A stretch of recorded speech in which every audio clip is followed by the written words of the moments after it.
Guys, आप लोगों ने किसी भी नदी के ऊपर से गुजरते ब्रिज को तो देखा होगा। वो ब्रिज इसलिए बनाए जाते हैं ताकि नदी के एक तरफ से दूसरी तरफ तक ट्रैफिक को ले जाया जा सके। लेकिन फ्रांस ने दुनिया का पहला ऐसा ब्रिज बना के तैयार किया है जहां से ट्रैफिक को नहीं बल्कि एक नहर को नदी के ऊपर से पास करवाया जाता है।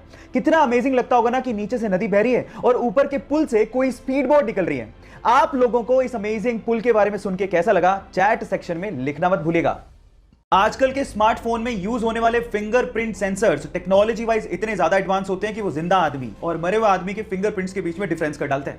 मतलब ये हुआ कि मान लीजिए आपने किसी मरे हुए आदमी के फोन को उसी के फिंगरप्रिंट से खोलने की कोशिश करी तो फिंगरप्रिंट सेंसर उसे सेंस करके अनलॉक होने ही नहीं देगा।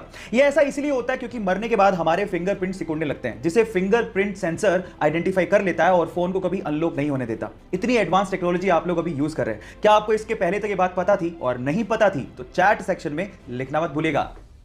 गाइस, ये तो आपको पता ही है कि प्लेन्स बहुत ज्यादा भारी होते हैं। इनफैक्ट बोइंग 737 तो 80,000 केजी का होता है और जब वो लैंड करते हैं तो उनकी स्पीड 250 से 300 किलोमीटर पर आवर होती है। पर आपने क्या कभी इमेजिन किया है कि इतनी स्पीड और इतने भार के साथ जब वो लैंड करते हैं तो उनके टायर्स कभी फटते क्यों नहीं है? मैं आपको बताता हूं। उनके टायर्स में रबड़ के साथ साथ एल्यूमिनियम और स्टील को भी मिक्स किया जाता है और नॉर्मल कारों के टायर के अंदर जो प्रेशर से हवा भरी जाती है उससे 6 गुना ज्यादा प्रेशर से एरोप्लेन के टायर में नाइट्रोजन को भरा जाता है ताकि वो प्रेशर को सहन कर सके। गाइस, एक मजेदार सा किस्सा सुनाता हूं। ये बात है सन 1909 की, जब कनाडा ने पहली बार अपने एक शहर में एम्बुलेंस को लॉन्च किया ताकि लोगों की जान को बचाया जा सके।